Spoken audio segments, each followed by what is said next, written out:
Hola, mi nombre es Avilene y les voy a presentar el tema de lesiones de vía biliar para la clase de clínica quirúrgica. Vamos a comenzar con la anatomía. Primero lo que es la vesícula biliar. La vesícula biliar es un saco en forma de pera de alrededor de 7 a 10 centímetros de largo y tiene una capacidad promedio de 30 a 50 mililitros. Esta se encuentra en una fosa en la superficie inferior del hígado y se divide en 4 áreas anatómicas: el fondo, el cuerpo, el infundíbulo y el cuello. En la imagen se encuentra marcada estas áreas y lo que está marcado con el círculo rojo es el infundíbulo. El fondo es el extremo ciego y redondeado que se extiende en condiciones normales de 1 a 2 centímetros más allá del borde del hígado. Este contiene la mayor parte del músculo liso del órgano, a diferencia del cuerpo, que está compuesto mayormente de tejido elástico. El cuerpo se proyecta desde el fondo y se adelgaza hacia el cuello, así creando un área en forma de embudo que se va a conectar con el conducto cístico. Este cuello tiene una curvatura que forma el infundíbulo, o también llamado bolsa de Hartmann. En cuanto a la irrigación de este órgano, la arteria cística que irriga la vesícula generalmente es una rama de la arteria hepática derecha. El retorno venoso se lleva a cabo a través de venas pequeñas que penetran de manera directa en el hígado, y los vasos linfáticos de la vesícula biliar drenan en ganglios del cuello de esta. Tenemos un área anatómica muy importante para los cirujanos. Estos son el triángulo de Calot y el triángulo hepatocístico. El triángulo de Calot está delimitado por lo que es la arteria cística, el conducto hepático y el conducto cístico, que sería el triángulo más pequeño. Y el triángulo hepatocístico, que es el triángulo completo, este está delimitado por el borde inferior del hígado, el conducto hepático y el conducto cístico. La vesícula puede tener variaciones tanto en su riego arterial como en sus posiciones. Puede ser anómala, intrahepática, rudimentaria, tener formas anómalas o incluso estar duplicada. Y las anomalías de las arterias hepáticas y císticas son muy comunes y ocurren hasta en el 50% de las personas. En el ejemplo A podemos ver que la arteria cística procede de la arteria hepática derecha. En la B, la arteria cística proviene de la arteria hepática derecha, de la arteria mesentérica superior. Y en la C, dos arterias císticas, una de la hepática derecha y otra de la arteria hepática común. En la D hay dos arterias císticas, una de la hepática izquierda y otra de la hepática derecha. En la E, la arteria cística se ramifica a partir de la arteria hepática derecha y sigue anterior en relación con el colédoco. Y en la F, dos arterias císticas que provienen de la arteria hepática derecha. Lo que es el ejemplo A, este es común en el 80 al 90% de las personas, y el ejemplo B en el 10%. Y del ejemplo C al F, estos son casos muy raros. A continuación vamos a ver los conductos biliares. Los conductos biliares consisten en lo que es los conductos hepáticos derecho e izquierdo, el conducto hepático común, el conducto cístico y el colédoco. El conducto hepático izquierdo es más largo que el derecho y este posee mayor propensión a dilatarse como consecuencia de una obstrucción distal. Los dos conductos se unen para formar un conducto hepático común cerca de su origen en el hígado. Y el conducto hepático común tiene de 1 a 4 centímetros de longitud y un diámetro de 4 milímetros. El colédoco mide de 7 a 11 centímetros y tiene un diámetro de 5 a 10 milímetros. El tercio superior, o también llamado la porción supraduodenal, esta sigue hacia abajo en el borde libre del ligamento hepatoduodenal a la derecha de la arteria hepática y adelante de la vena porta. Y el tercio medio del colédoco, o también llamado porción retroduodenal, esta se curva atrás de la primera porción del duodeno y se separa lateralmente de la vena porta y de las arterias hepáticas. Y el tercio inferior, o la porción pancreática, esta se curva atrás de la cabeza del páncreas en un surco, o puede atravesarla y penetra en la segunda parte del duodeno. En este sitio frecuentemente se une con el conducto pancreático y el colédoco sigue de 1 a 2 centímetros hacia abajo dentro de la pared del duodeno, formando lo que es la ampolla de Vater. A continuación pasamos a lo que es la fisiología de estos órganos. En cuanto a la función de la vesícula biliar, tenemos pues que el hígado produce la bilis y esta se va a llevar a cabo en 2 fases. Los hepatocitos van a secretar la porción inicial, que esta va a contener grandes cantidades de ácidos biliares, colesterol y otros componentes orgánicos, y esta bilis va a pasar a lo que son los canalículos biliares.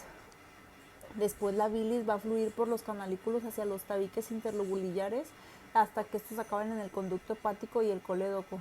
Y desde ahí la bilis se va a vertir directamente al duodeno, o esta va a ser derivada durante minutos a horas hacia la vesícula biliar a través del conducto cístico. Y esto en respuesta a una comida, la vesícula se va a vaciar mediante una respuesta motora que va a estar coordinada por la contracción de la vesícula biliar y la relajación del esfínter de Oddi.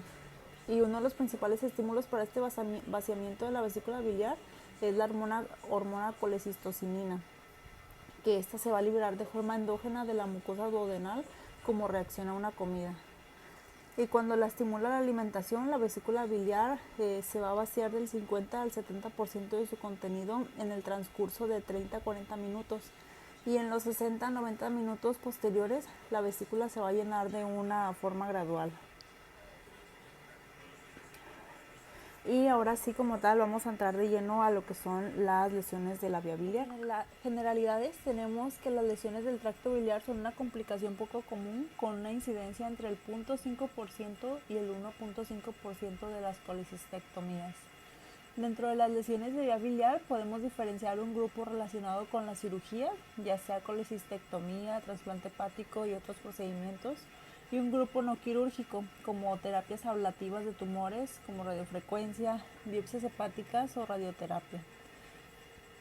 Más del 80% de todas las lesiones diatrógenas de la vía biliar ocurren durante la colecistectomía y se pueden producir tanto en cirugía abierta como en laparoscópica.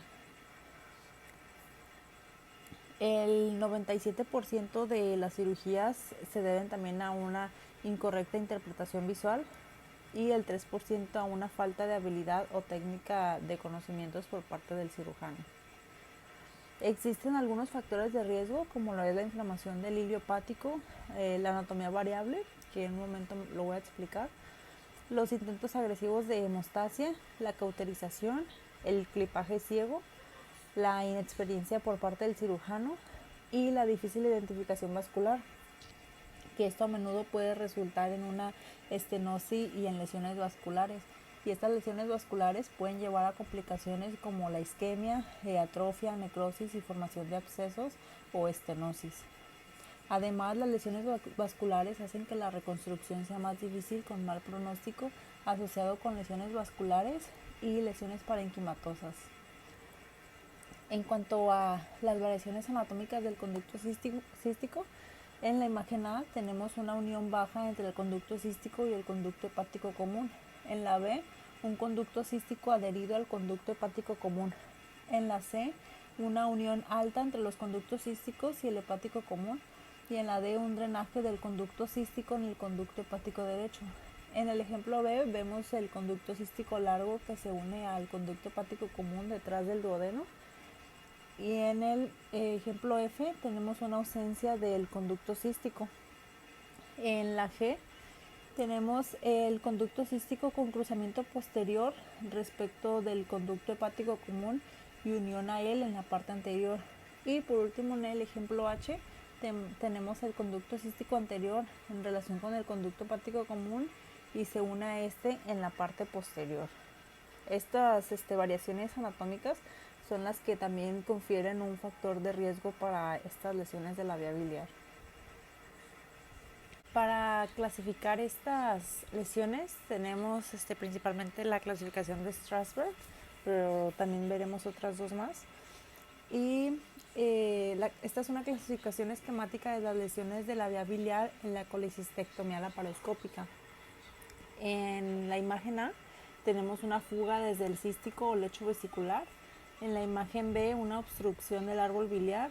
En la C, sección del hepático derecho. En la D, lesión lateral de la vía principal. En la E1 tenemos una lesión circunferencial a más de 2 centímetros del hilio. En la E2 es a menos de 2 centímetros del hilio. Y en la E3 la lesión es a nivel del hilio, pero va a conservar la confluencia de los hepáticos. En la E4 la lesión va a ser una lesión a nivel del ilirio con separación de conductos hepáticos. En la E5 va a ser una estenosis del conducto biliar principal y del conducto sectorial posterior derecho, y en la E6 va a ser una escisión completa de los conductos extrahepáticos que van a involucrar la confluencia. La mayoría de las fugas de bilis postcolecistectomía son lesiones leves de tipo A o B, donde el tratamiento endoscópico combinado con drenaje externo suele ser exitoso, y los grados más graves suelen requerir una nueva operación o incluso una combinación de endoscopía, radiología intervencionista y cirugía. A continuación tenemos lo que es la clasificación de Bismuth-Corlett. Esta originalmente fue descrita para la estenosis de origen neoplásico y su reparación quirúrgica mediante la cirugía abierta, pero pues fue adaptada a estenosis secundarias a lesiones biliares, y tiene su fundamento a nivel distal en el que la vía biliar principal está sana y por ende disponible para reparación, y esta no considera posibles daños vasculares asociados. Tenemos 5 tipos. El primer tipo es una estenosis del conducto hepático común a más de 2 centímetros distal a la confluencia de los conductos hepáticos. El tipo 2 es una estenosis del conducto hepático común a menos de 2 centímetros de la confluencia de los conductos hepáticos. La tipo 3 es una estenosis ciliar con preservación de la comunicación entre los hepáticos. La tipo 4 es una estenosis ciliar con desestructuración de la confluencia. Y por último, la tipo 5, esta es una afectación del conducto hepático derecho solo o un daño concomitante del colédoco. Y finalmente tenemos la clasificación de Stuart-Way. Esta propuesta incluye 4 tipos de lesiones y se basa en el mecanismo lesional. No considera posibles daños vasculares asociados ni discrimina entre lesiones sobre y bajo la confluencia de los conductos hepáticos. En la clase 1 tenemos el colédoco confundido con conducto cístico pero reconocido. En la clase 2 tenemos un daño lateral del colédoco por cauterización o aplicación de clips en el conducto. Este se asocia principalmente a la presencia de hemorragia local y a la poca visibilidad. En la clase 3 tenemos un colédoco confundido con conducto cístico, que puede ser por el no reconocimiento del colédoco, conductos hepáticos derecho e izquierdo, transeccionados o resecados. Y en la clase 4 tenemos un conducto hepático derecho confundido con conducto cístico, una arteria hepática derecha confundida con arteria cística, la transección de conducto y arteria hepática derecha, el daño lateral del conducto hepático derecho por cauterización o aplicación de clips al conducto. En cuanto a su presentación, esta suele ser en el periodo posoperatorio y suele haber el escape de bilis a la cavidad peritoneal con la consiguiente peritonitis biliar, que esta tiende a presentarse antes que la estenosis de las vías biliares y que la ictericia asociada a ella. Cuando se produce un escape de bilis, los pacientes van a presentar fiebre, aumento del dolor abdominal, ictericia y fuga de bilis por la incisión, pero si es una lesión de una vía biliar por la que no escapa bilis, este suele cursar con ictericia, con o sin dolor.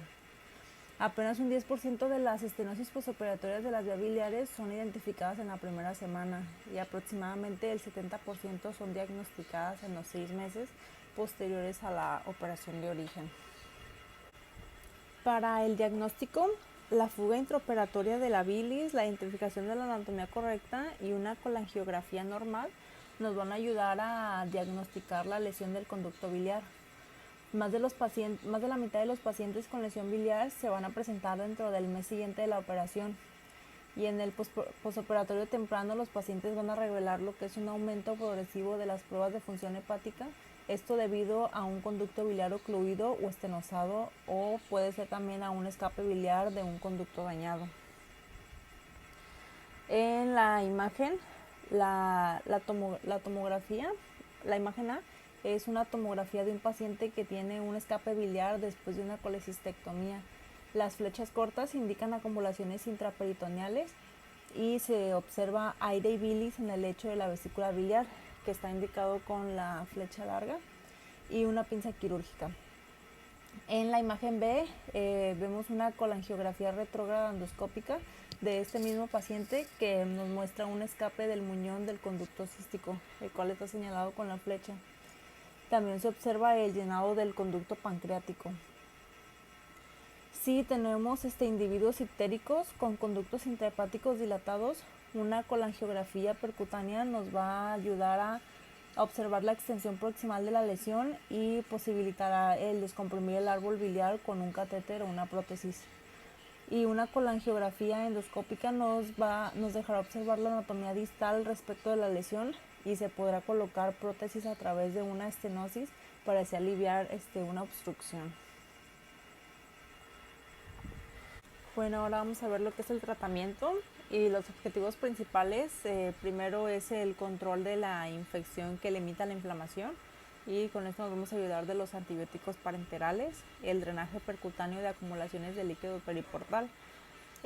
Segundo, tenemos la delineación clara y completa de toda la anatomía biliar, y nos vamos a ayudar con la colangiopancreatografía por resonancia magnética, o también puede ser por la colangiografía transhepática percutánea.